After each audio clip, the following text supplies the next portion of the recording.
Miss Elizalde, due to the circumstances of the virus and different things like that, I had to change my topic and change my statement and do everything. I know I already did the survey. I know that if I get points taken off or whatever the case may be, that's fine.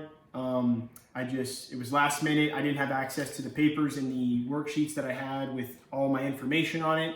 They're stuck back in Kingsville and I was unable to access them. So with that being said, today I'm going to be talking about the nursing field and becoming a registered nurse.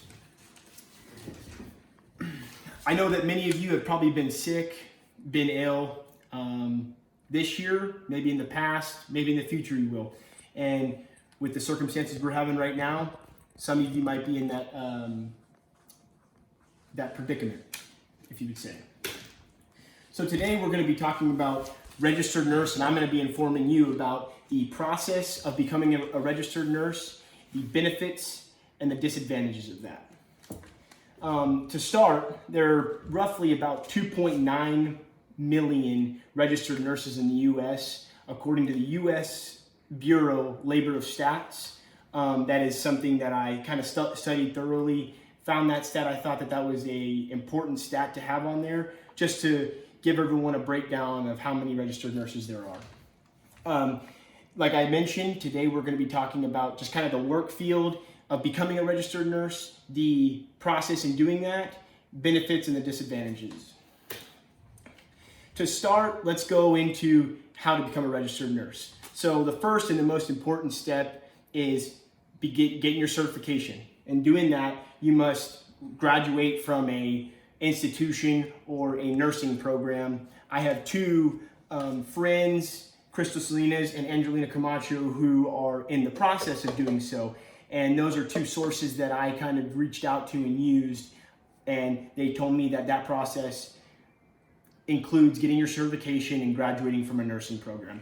I also found from concord.edu that is the process in becoming a registered nurse, is getting your certification and graduating. The NCLEX RN exam, or the MCAT, which I believe is for the law degrees, is the exam that you would next have to take in becoming a registered nurse. I found that through concord.edu as well. It was a website and a source that I felt was very idle in me finding much of my information and becoming a registered nurse. The other is the employment, and that is just getting out into the field and being employed. So after you take that exam and you have gotten your certification and you have graduated and you go through that process, now it's just becoming the waiting game, or you reaching out and becoming employed, essentially. So here is our certification, and that kind of goes along with what I was talking about. Now let's get into the benefits portion of a registered nurse. So there's three main topics that I kind of like to talk about and that I found are the key elements in a registered nurse's lifetime, so to say. That being job security, flexibility, and future salary. Job security. I think job security is huge when talking about registered nurse and other jobs, right? So now let's put it into a worldly aspect. Everyone needs a nurse every day, like we're seeing now, and there's a higher demand now with the circumstances we are in. So job security for a registered nurse is huge because there's an abundance of them, and there's always a need for them.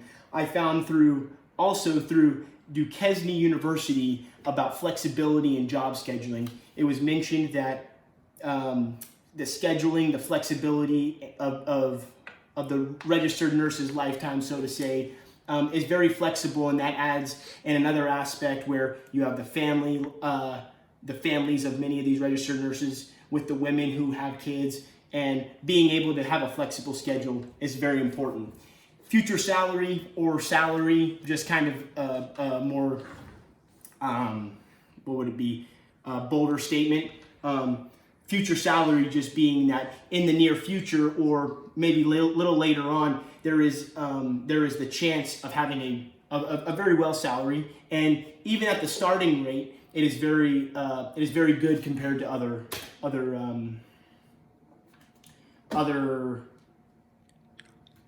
jobs.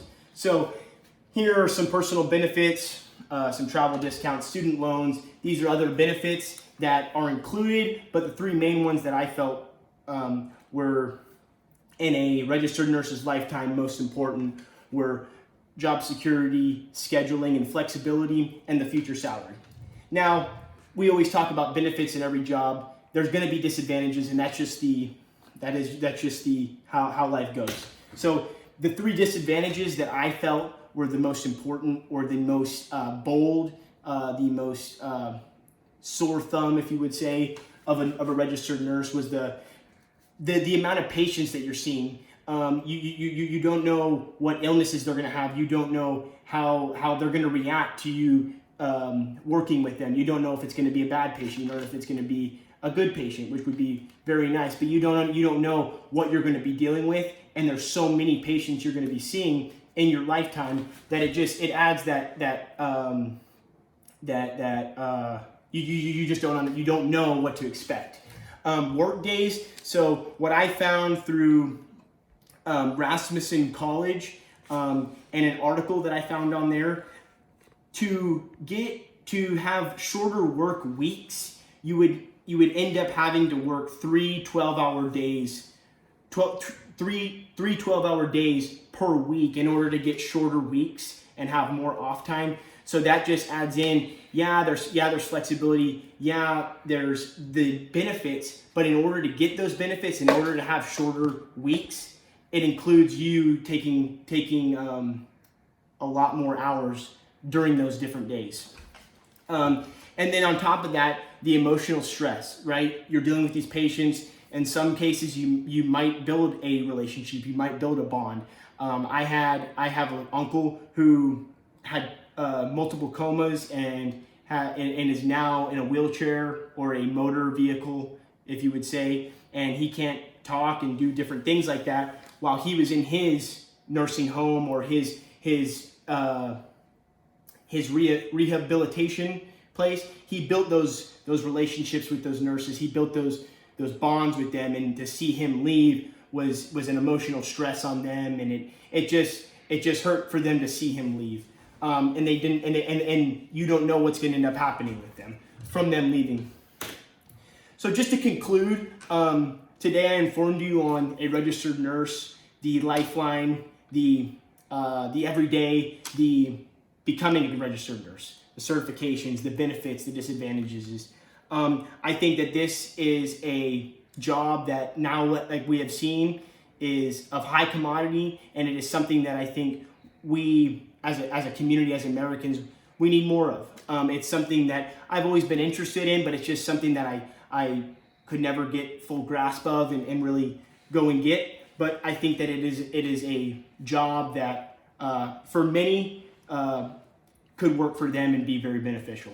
So I hope that was helpful for you, and thank you for coming.